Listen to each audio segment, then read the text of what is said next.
우리의 추석과 성경의 절기인 초막절은 거의 같이 가요. 거의. 아주 특별한 경우를 제외하고는 항상 같이 갑니다. 그래서 오늘이 초막절로 말하면 초막절 두 번째 날이기도 합니다. 그리고 유대인들이 지키는 초막절과 그리고 또 우리의 추석도 굉장히 유사하죠. 추석 때 우리가 가족들이 모이잖아요. 모여서 함께 또 서로 감사를 나누고 또 아름다운 교제를 나누고 인사를 나누는 것처럼 지금도 여전히 이스라엘 백성들은 초막절이 되면 초막을 져놓고 나무 가지로 얼기설게 초막을 져놓습니다. 거기에 온 가족이 모여서 일주일을 보냅니다. 그리고 또 감사를 나누죠. 특별히 하나님께서 광야 40년 동안 그 바랄 것이 없는 그곳에서 공급해 주시고 지켜주신 그 하나님의 은혜를 기억하면서 우리 하나님 너무 감사하다고 그렇게 서로 고백하고 서로 감사를 선포합니다. 뿐만 아니라 저녁에 밤에 이렇게 함께 누워서 밤하늘을 보면서 우리의 진정한 집은 이 땅이 아니라 이 땅은 임시 거처이고 우리의 진정한 집 영원한 처소는 하늘나라라고 이런 사실을 초막절 때마다 온 가족이 함께 모여서 나눈다고 하죠. 제가 믿기로는 지금 이때가 주님께서 우리에게 보여주신 초막절을 온전히 완성하시고 이루는 때라고 믿습니다. 그 말은 우리가 무슨 또 초막을 짓고 거기서 일주일을 지내야 된다 이게 아니라 주님의 초막은 우리 자신이잖아요. 그래서 성경은 우리는 주님이 거하시는 성전이다 라고 말하잖아요. 그래서 하나님은 멀리 계시는 하나님, 높고 높은 보좌에 계시는 하나님, 예배할 때나 찾고 기도할 때나 부르는 그런 하나님이 아니라 내 안에 오셔서 나와 함께 사시는 하나님. 그래서 나와 함께 아침을 시작하고 나와 함께 첫 걸음을 걷고 나와 함께 일터의 현장에서 함께 일하고 나와 함께 하루를 마감하고 또 밤의 안식의 시간을 함께 보내는 그래서 그 주님으로 하루를 시작하고 그 주님 안에서 하루를 살아가고 그 주님으로 하루를 마감하는 그 진정한 초막절의 완성 내가 주의 초막이 되어지고 주님께서 내 안에 오셔서 나와 함께 나의 삶을 살아가는 이런 진정한 초막절의 완성이 바로 지금 이루어지고 있는 것입니다. 이때의 진실로 저는 저와 여러분 안에 이 은혜가 있기를 축복하고요. 그래서 우리의 한 걸음 한 걸음이 늘 주님 안에 있는 한 걸음 한 걸음 우리의 삶의 하루하루가 주님과 함께하는 그런 하루가 되시기를 예수님의 이름으로 축복을 드립니다. 오늘 말씀을 시작하면서 여러분에게 먼저 진지한 질문을 하나 드림으로 시작하길 원합니다. 만일 여러분의 아버지가 하나님의 심판을 받아서 불에 타 죽었다면 여러분은 여전히 하나님을 섬기실 수 있으시겠습니까? 여전히 진심으로 하나님을 예배하실 수 있으시겠습니까? 여러분의 온 가족이 한순간에 땅속에 파묻혀 몰살을 당했다면 그것도 우연한 사고로가 아니라 하나님의 심판으로 그런 일을 겪었다면 여러분은 하나님을 진심으로 섬기실 수 있으시겠습니까? 여전히 온 마음으로 온 사랑을 다하여 하나님을 예배하실 수 있으시겠습니까? 저는 솔직히 자신이 없습니다. 많은 고민과 많은 갈등이 있을 것입니다. 그리고 많은 부분 하나님으로부터 멀어지기도 할 것이고 그리고 또 예배할 때도 사실은 많은 어려움들이 이 안에 있을 것입니다. 근데 그런 상황 속에서도 하나님을 여전히 섬겼던 사람들이 있습니다. 그런 상황 속에서도 여전히 하나님을 온 마음으로 예배했던 이들이 있습니다. 그들이 바로 고라 자손들입니다. 그들에 의해서 시편 150편 중에 12편이 쓰여집니다. 그 자손들 중에 우리가 잘 아는 사무엘이 나옵니다. 사사시대의 문을 닫고 새로운 시대를 열었던 사무엘이 고라 자손입니다. 그리고 다윗 왕 때 그 놀라운 하나님의 영광을 경험했던 다윗의 장막의 그 찬양대의 대장 헤만이라는 사람도 역시 고라의 후손입니다. 다시 말하면 그런 큰 일이 있은 이후에 그 후손들이 마음을 바꾸지 않았다는 거예요. 오히려 하나님을 더 온전히 예배했다는 거예요. 하나님을 더 온전하게 섬겼다는 거예요. 그래서 오늘 구약의 고라 자손의 시편들을 쭉 살펴보겠습니다. 특별히 84편을 함께 말씀을 나누면서 초막절 때의 부름직한 이 찬양을 함께 나누면서 하나님 주신 은혜 안으로 들어가 보았으면 좋겠습니다. 일단은 민수기 16장으로부터 시작을 합니다. 하나님의 은혜로 이스라엘 백성들 애굽에서 종살이 하다가 풀려납니다. 그리고 홍해가 갈라지는 위대한 기적을 경험합니다. 얼마나 놀라운 일입니까? 얼마나 위대한 역사입니까? 힘들고 어렵지만 광야 여정 3개월을 걸어서 시내산에 도착해서 1년 동안 시내산에서 지냅니다. 거기서 하나님 주신 언약을 받고요. 그리고 하나님 명령하신 성막, 회막을 만듭니다. 그리고 이제 출발을 해서 가나안 땅에 눈에 보이는 가데스 바나에 도착해서 12명의 정탐꾼을 보냅니다. 이 12명의 정탐꾼이 돌아와서 하는 말, 12명 중에 10명이 이런 말을 합니다. 우리는 도무지 가나안 땅에 들어갈 수가 없습니다. 거기 성읍은 너무 광대하고 거기에 살고 있는 사람들은 아낙 자손, 거인의 후손들이 살고 있고 우리는 그들 앞에 메뚜기와 같습니다. 우리는 그 땅에 한 발도 내디딜 수 없습니다. 이렇게 말합니다. 다른 두 사람이 말하지요. 아닙니다. 그들은 우리의 밥입니다. 들어갑시다. 여러분 같으면 누구의 말을 듣겠습니까? 10명의 말을 듣겠습니까? 이 2명의 말을 듣겠습니까? 그리고 결론을 너무 잘 아니까 2명이라고 생각하겠지만 만일 여러분이 그 현장에 있다면, 그 광야의 현장에 있다면 여러분은 누구의 말을 듣겠습니까? 아마 대부분 이 10명의 말을 들을 것입니다. 실제로 이스라엘 백성들이 10명의 말을 들었습니다. 그리고 생각합니다.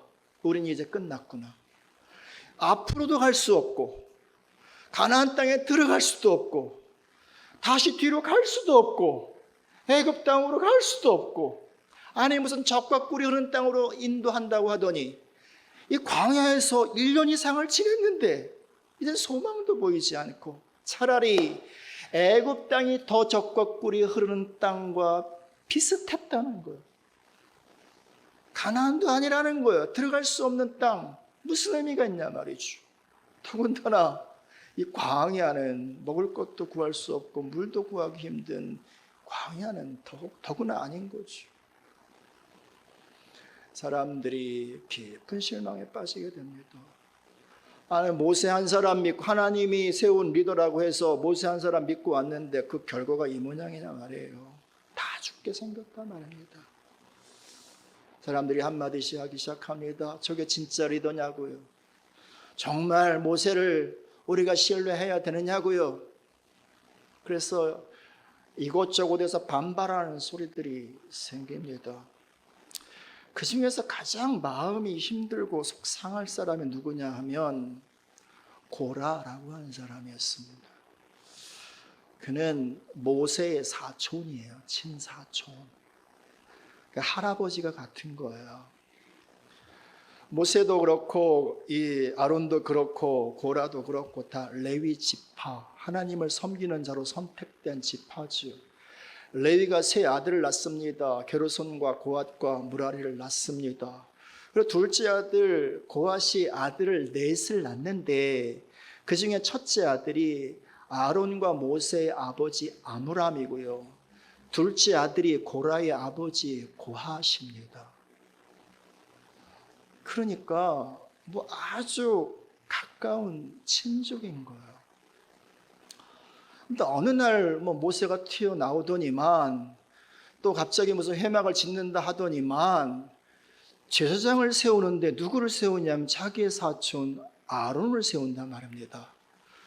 그리고 자기는 이제 고라 지파가 해야 할 일이 뭐냐면 성소 안에서 중요한 기물들 있잖아요. 등대, 떡상, 제단, 뭐 번제단 이런 것들을 잘 관리하고 옮길 때 이렇게 이동하는 이런 일을 합니다.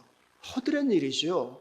뿐만 아니라 제사장의 이렇게 일들을 그냥 보조해 주는 역할입니다. 아론까지는 괜찮아요. 사촌이니까. 근데 문제가 생깁니다. 어떤 문제가 생기냐면 아론의 아들 엘르아살이 있는데요. 엘르아살로 하여금 이 회막에 사는 모든 일을 감독을 하게 합니다. 그러니까 조카의 명령을 받게 생긴 거예요. 조카의 지휘 감독을 받아야 되는 거예요. 자존심이 안 상해요? 심히 상하죠. 매우 상하죠.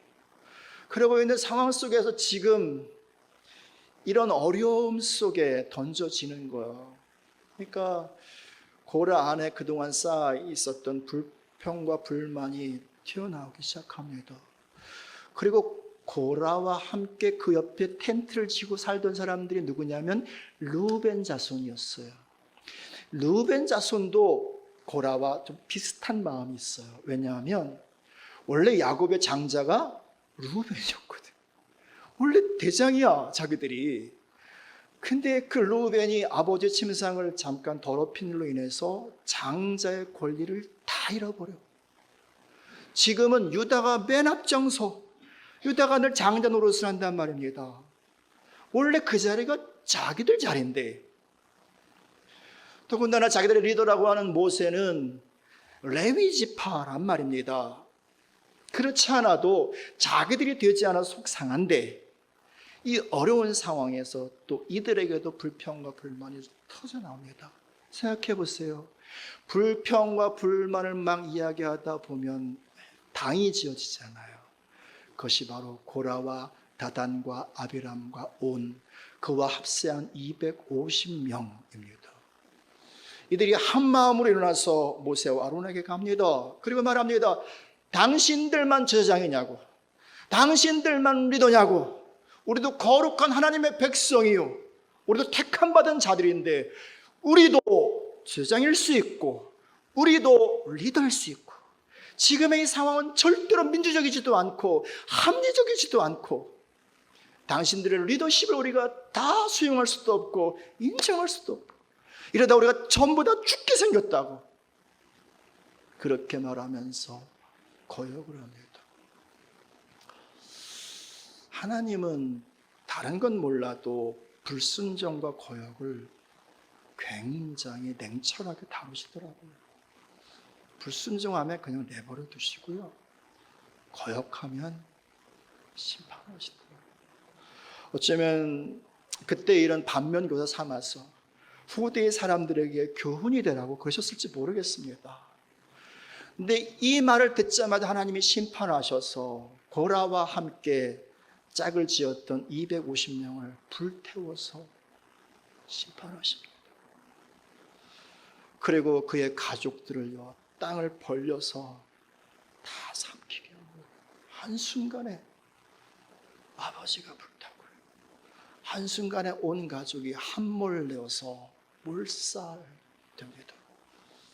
그런데 성경을 보니까 아들들은 살아 있었대요. 아들들은.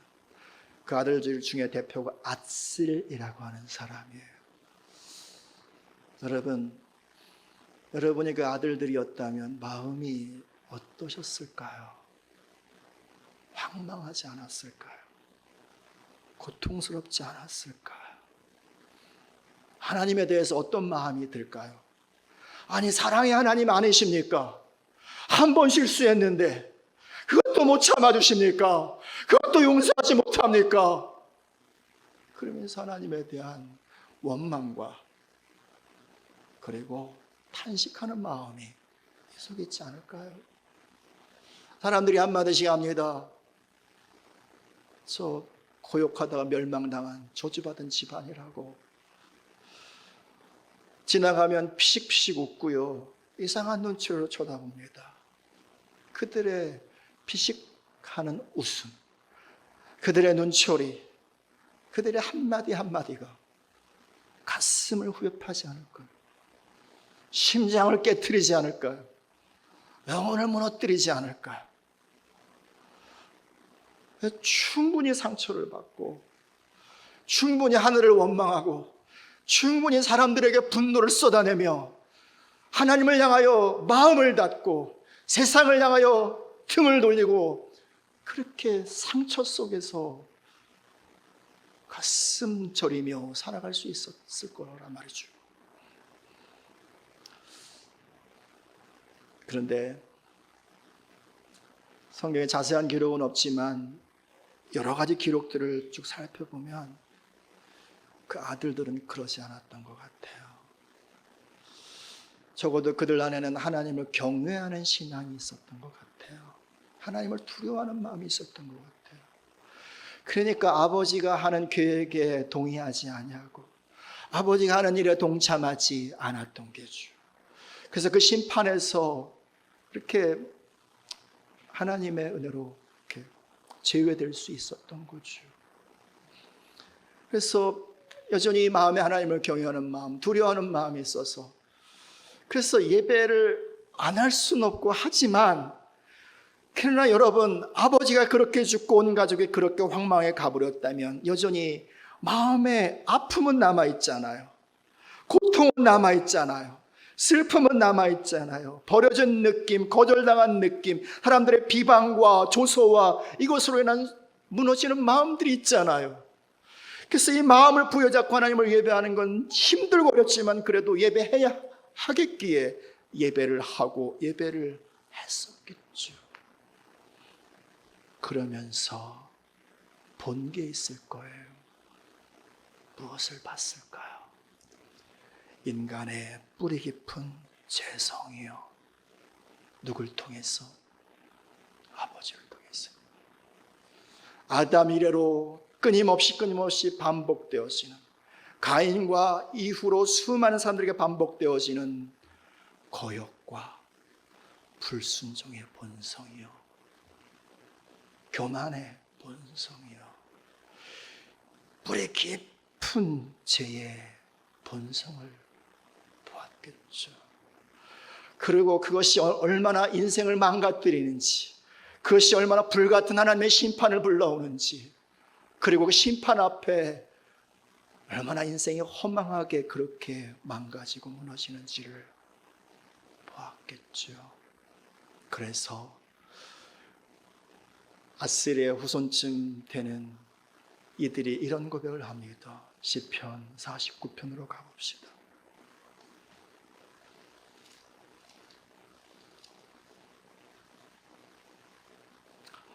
6절부터 8절까지 읽겠습니다. 같이 읽습니다. 자기의 재물을 의지하고 부유함을 자랑하는 자는 아무도 자기의 형제를 구원하지 못하며 그를 위한 속전을 하나님께 바치지도 못할 것인지, 그들의 생명을 속량하는 값이 너무 엄청나서 영원히 마련하지 못할 것입니다.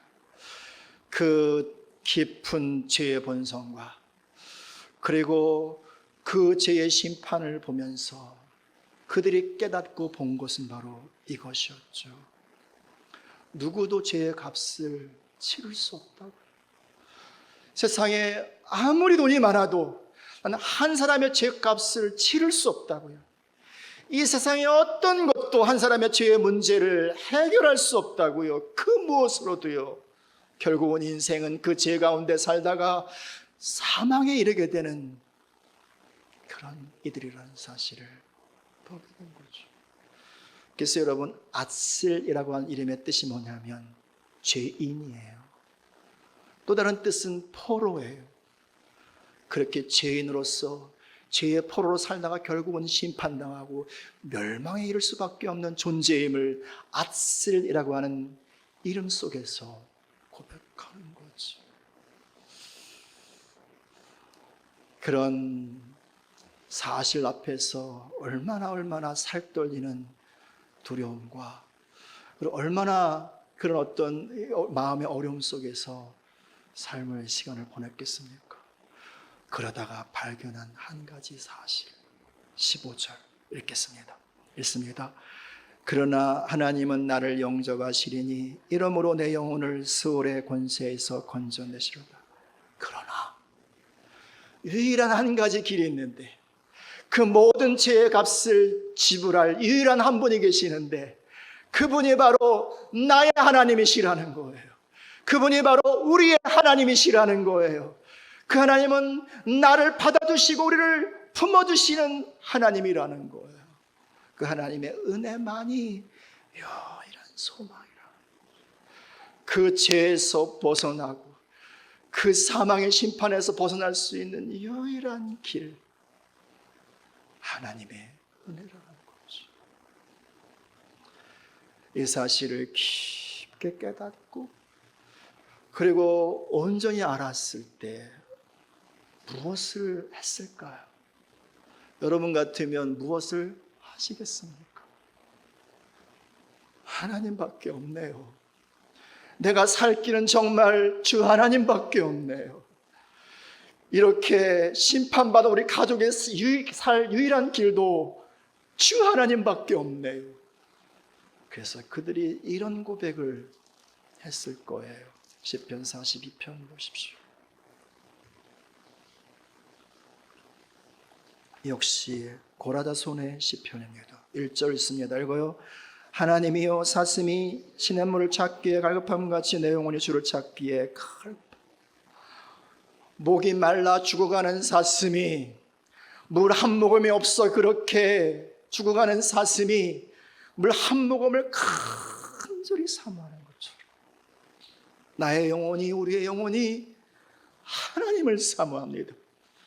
하나님만이 살 길이기에, 하나님만이 구원이시기에, 하나님만이 유일한 소망이시기에 정말 온 힘을 다하여 하나님을 사모합니다. 이 고백으로 하나님께로 갈 때, 이 갈급함으로 하나님을 구하고 하나님을 찾을 때 그들의 마음에 무엇이 자리 잡을까요? 하나님을 향한 사랑 아닐까요? 깊은 사랑. 우리 말해요. 아내가 예쁘면 처갓집 말뚝을 보고도 절한다는 말이 있습니다. 그렇잖아요. 바로 오늘 읽었던 시편 84편 1절이 바로 그 말인 거예요. 본문으로 와봅시다. 1절을 같이 읽습니다. 읽어요. 만군의 여호와여, 주의 장막이 어찌 그리 사랑스러운지요.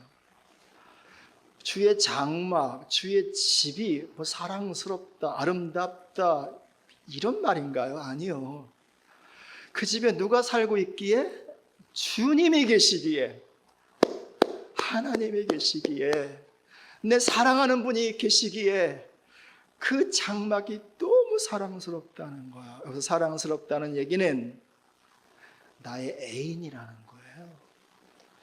둘도 없는 유일한 사랑, 최고의 사랑, 내 전부를 다하는 사랑이라는 거예요.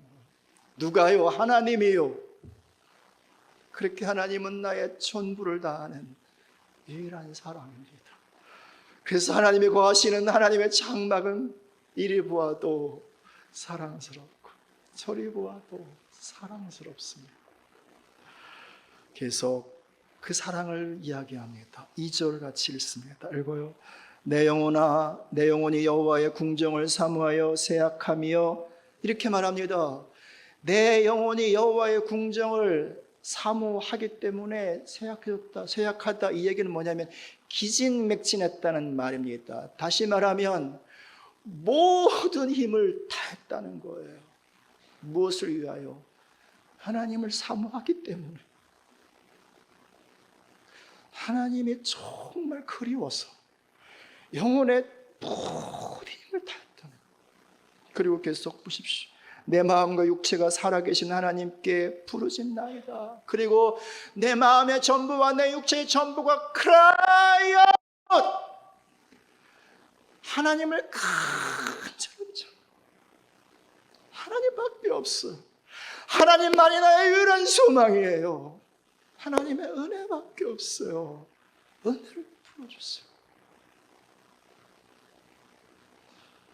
그들에게는 이런 믿음이 있었던 거예요. 3절 있습니다. 나의 왕 나의 하나님 만군의 여호와여 주의 제단에서 참새도 제 집을 얻고 제비도 새끼들 보금자리를 얻었나이다. 나의 왕 나의 하나님, 높고 높은 보호자에 계신 거룩하신 하나님이 아니라 나에게 속한 나의 사랑, 나의 전부, 나의 하나님. 그러면서 이렇게 말합니다. 하나님의 제단에는 참새도 집이 있고요, 제비도 새끼를 낳기 위해서 집을 줘요. 이런 미물도 그 제단 옆에 집이 있어요. 무슨 고백이에요? 당연히 내 집이 있지요. 당연히 하나님 얼굴 앞에 내가 거할 자리가 있지요. 나를 위해 예배해 놓으신 처소가 있지요. 이 믿음으로 계속 하나님을 사모하고 하나님에 계신 장막과 그의 궁정, 그의 뜰을 사모하는 거죠. 무엇을 하기 위하여? 4절 있습니다. 읽어요. 주의 집에 사는 자들은 복이 있나니 그들이 항상 주를 찬송하여. 주님을 찬송하고 싶어서, 주님을 예배하고 싶어서, 그 얼굴 앞에서, 그 임재 안에서 그분을 향하여 그분의 아름다우심을 고백하고 나의 전 사랑을 고백하여 올려드리며 그분의 위대하심과 그분의 놀라우심과 거룩하심을 끊임없이 입술로 고백하고 선포하는 찬송을 드리기 위하여 그렇게 온 사랑으로, 온 마음으로, 온 영혼으로, 온 힘을 다하여 주 앞으로, 주 앞에 달려왔다는 거예요. 그것이 최고의 만족이었다. 그것이 최고의 행복이었다는 거예요. 충분히 아버지와 가족의 그 심판과 그 재난 앞에서 여전히 하나님을 향하여 쓴물을 토해내고 세상과 사람들을 향해서 분노를 토해낼 수 있는 사람이었지만 하나님을 경외하는 신앙으로 일어나서 예배하고 갈망하다가 하나님을 향한 사랑으로 그분 보호자 앞에 서고 그분을 만나기를 기대하며 그 앞에서 결국은 하나님을 예배하기로 결정하는 거죠. 실제로 하나님을 예배하고 또 예배하고 예배했던 거죠. 그래서 그들이 결정한 게 뭐냐면 성전 문지기로 있는 것이었습니다. 더 허드렛 일을 맡는 것이었습니다. 10절 읽겠습니다. 읽습니다. 주의 궁정에서의 한 날이 다른 곳에서 첫날보다 나은즉 악인의 장막에 사는 것보다 내 하나님의 성전 문지기로 있는 것이 훨 좋사오니. 주의 집에서 한 날이 세상에서 첫날과 비교할 수 없을 만큼 주님을 만나서 예배하는 기쁨이 악인의 장막, 악인의 궁궐에 거하고 정말 맛있는 음식을 먹고 수많은 오락을 하는 것보다 훨씬 더 행복합니다. 그래서 성전 문지기를 결정했습니다. 허드렛 일을 하기로 결정했습니다. 내 조상 고라는 그게 싫어서 반역을 했지만 하나님을 사모하기에 그 사랑 때문에 기꺼이 그 허드렛 일을 결정합니다. 이 고백을 하는 거지. 그러면서 이들이 고백한 비밀이 있어요. 11절 읽겠습니다. 읽어요. 여호와 하나님은 해요 방패시라 여호와께서 은혜와 영화를 주시며 정직하게 행하는 자에게 좋은 것을 아끼지 아니하실 것입니다. 그렇게 하나님을 예배할 때, 하나님을 찬송할 때 하나님께서 주시는 것이 있다는 거예요. 그분은 해요 방패시라. 해는 모든 것의 근원, 모든 공급자라는 거예요. 방패 하나님 모든 걸 지켜주시는 보호자라는 거예요. 그렇게 내 하나님, 우리 하나님은 모든 것의 공급자이자 그리고 우리의 모든 삶을 지켜내시는 분으로서 그렇게 당신을 예배하는 자들에게 은혜와 영화를 주실 뿐만 아니라 좋은 걸 주신대요. 좋은 것. 이 좋은 것이 무엇일까요? 많은 것이 있겠지만 두 가지. 하나는 기쁨이요, 하나는 지혜요. 하나님을 기뻐하는 기쁨이요, 하나님 안에 있는 영원한 기쁨이요, 하나님의 지혜요, 지식의 창조자요, 모든 것의 통치자요, 하나님의 지혜를 좋은 걸 주신다는 거예요. 그래서 삶이 힘들고 어려워도요, 기뻐할 일이 아무것도 없어도요, 하나님의 기쁨으로 살아가고요, 앞길이 망망하고 그리고 또 살아갈 차원이 하나도 없어도요, 하나님의 지혜로 살아가게 하신다는 거예요. 할렐루야. 저는 저와 여러분 모두가 그들이 품었던 그 갈망, 주를 향한 그 사랑, 그리고 주를 예배했던 그 예배의 자리에 다 서주시기를 예수님 여러분 축복합니다. 그럴 때 우리 가운데 부어주시는 모든 좋은 것이요, 세상을 이기는 하나님의 기쁨이요, 하나님의 지혜를 선물로 받으시기를 예수님의 이름으로 축복을 드립니다. 더 나가 봅시다. 그렇다면 우리는 어떻게 해야 되냐 말입니다. 우리 아버지가 심판을 받은 것도 아니고 우리 가족이 그런 큰일을 당한 것도 아니고요, 그렇다고 우리가 또 성전 문지기로 맨날 교회만 있으라는 것도 아니고요. 그것을 위해서 어쩌면 5절부터 7절의 노래를 불러 주었는지 모르겠습니다. 5절부터 7절 읽겠습니다. 주께 힘을 얻고 그 마음의 시온에 데려가 있는 자는 복이 있나이다. 그들이 눈물 골짜기로 지나갈 때에 그 곳에 많은 샘이 있을 것이며 이른 비가 복을 채워주나이다. 그들은 힘을 얻고 더 나아가 시온에서 하나님 앞에 각기 나타나리이다. 이것은 초막절을 배경으로 하는 거예요. 이런 그림이에요. 이스라엘 백성들은 1년에 3번 각자의 삶의 현장에 살다가 하나님 앞에 나와서 예배해야 되는 때가 있었어요. 그 마지막 3번째가 초막절 절기였고요.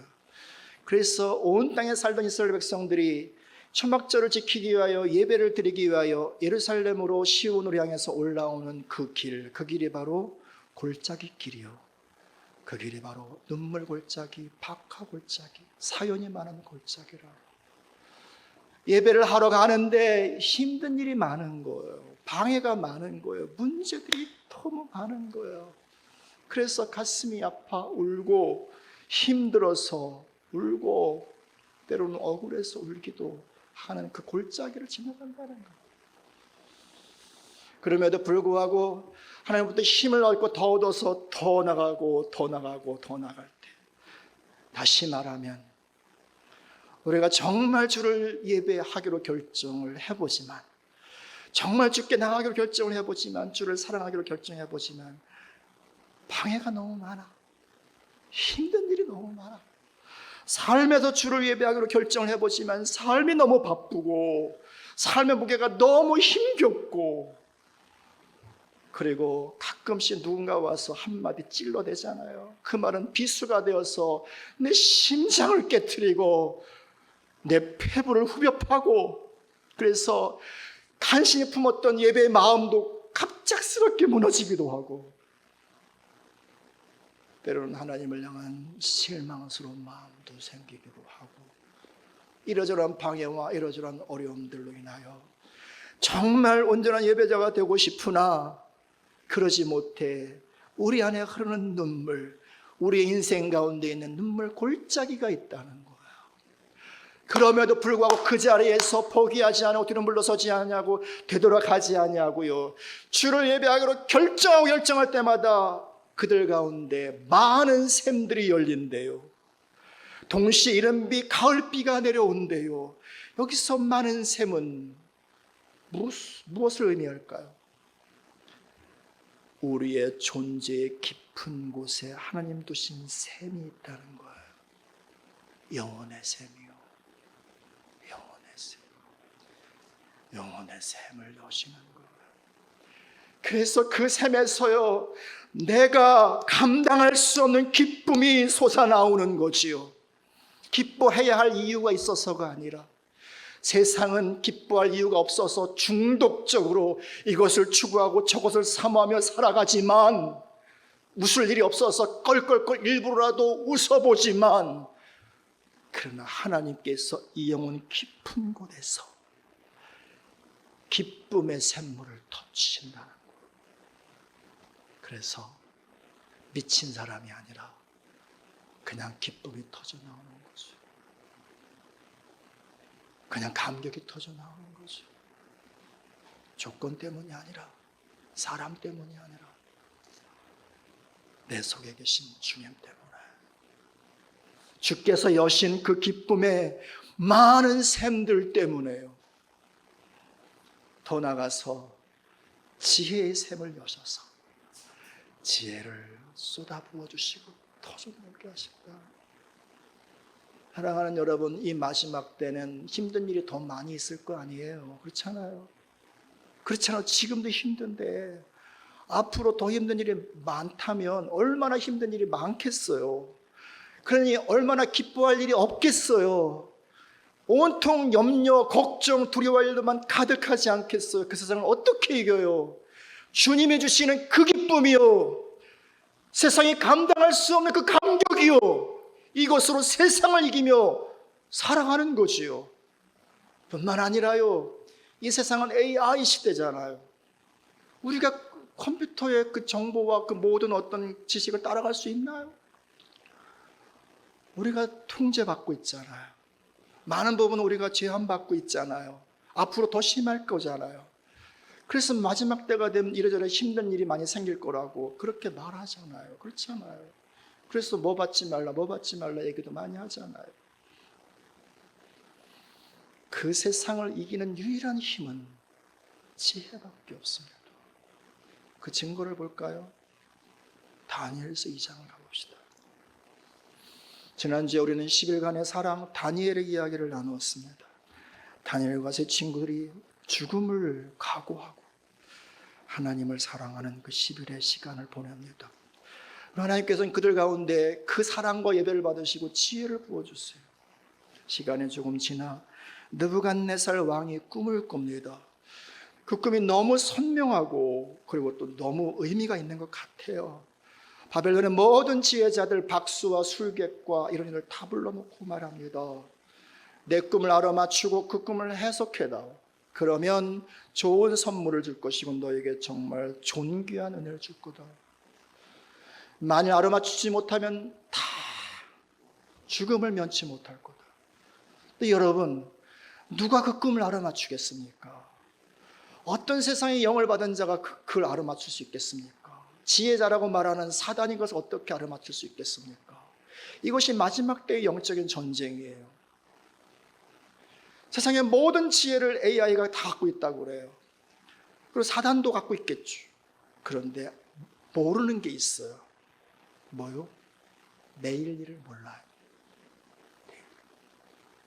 컴퓨터는 내일 일을 몰라요. 사단도 모른단 말입니다. 내일 일을 아는 유일한 존재, 역사의 통치자이신 하나님 아버지이십니다. 그리고 하나님은 지혜자를 통해서 그 하나님의 역사를 풀어내십니다. 다 죽게 되었을 때 다니엘이 군대 장관을 말립니다. 내가 어떻게 한번 해보겠다고. 그리고 와서 친구들에게 기도를 부탁합니다. 보십시오. 18절 읽습니다. 읽어요. 2장 18절. 하늘에 계신 하나님이 이 은밀한 일에 대하여 불쌍히 여기사 다니엘과 친구들이 바벨론의 다른 지혜자들과 함께 죽임을 당하지 않게 하시기를 그들로 하여금 구하게 하니라. 19절 이에 이 은밀한 것이 밤에 환상으로 다니엘에게 나타나 보임에 다니엘이 하늘에 계신 하나님을 찾아 그 밤에 그 꿈을 나타내 보이세요. 그 꿈은 향후에 나타날 제국에 대한 꿈들이었어요. 하나님의 역사에 대한 꿈들이었어요. 이것을 다니엘이 다 풀어내요. 그때 어떤 일이 결과되어지는가 보십시오. 46절 읽겠습니다. 읽습니다. 이에 느부갓네살 왕이 엎드려 다니엘에게 절하고 명하여 예물과 향품을 그에게 주게. 세상의 왕이 청년에게 무릎을 꿇고 절합니다. 정확히 말할까요? 세상의 왕이 하나님의 지혜 앞에서 무릎을 꿇는 것입니다. 그리고요, 말씀을 계속 보시면 48절에 왕이 이에 다니엘을 높여 귀한 선물을 많이 주며 그를 세워 바벨론 온 지방을 다스리게 하며 바벨론 모든 지혜자의 어른을 삼았습니다. 그리고 그 지혜를 가진 다니엘을 그 나라의 통치자로 세우고, 하나님은 그 다니엘을 통해서 하늘의 역사를 이 땅 가운데 풀어내십니다. 사랑하는 여러분, 다니엘의 이야기는 마지막 때 교회의 이야기예요. 마지막 때 성도들의 이야기. 바벨론 속에서 어떻게 교회가 존재하며 어떻게 성도들이 살아가느냐의 이야기인 거예요. 다시 말하면 마지막 때들은 성도들이 세상에 굴종하는 시대가 아니란 말입니다. 세상의 눈치를 보는 시대가 아니란 말입니다. 영광스러운 하나님의 지혜를 가지고요, 세상을 압도하는 시대, 세상 가운데 주의 영광을 선포하는 시대, 주의 살아계심을 나타내고 증거하는 하늘의 통치를 완성하는 때가 바로 마지막 때인 거예요. 그리고 바로 지금은 그 마지막 때를 준비하는 문과 같은 시간들이죠. 그래서 주님은 우리를 계속 그 사랑의 자리로 초청하시는 것이고, 그 예배의 자리로 우리를 부르시는 것이고, 그 예배 자리에서 주를 만나자고 그렇게 우리를 계속 우리의 마음을 두들겨 주시는 것이고, 그래서 우리가 그 자리에 힘들고 어려워도 서면 주께서 우리를 만나 주시는 거예요. 주께서 우리를 그의 궁정에 세워주시는 거예요. 그 보좌 앞에 우리 영혼을 세워주시는 거예요. 그리고 우리에게 좋은 것, 기쁨과 하늘의 지혜를 가득히 부어주어서 이때를 살아갈 힘을 주시고 이때를 이겨나갈 능력을 주시는 것이죠. 그리고 이들의 후손 중에 사무엘이 세워지고, 이들의 후손 중에 최고의 예배자 헤만이 세워지고, 이들의 후손 중에 다니엘이 세워지는 것처럼 하나님께서는 우리를 그렇게 세워주시고요, 우리의 예배와 우리의 신앙의 여정을 통해서 우리의 다음 세대, 마지막 세대를 이겨나갈, 영광스럽게 주의 나라를 이 땅 가운데 완성하고 세워갈 주의 신부들을 주께서 그렇게 세워 가시는 거죠. 할렐루야.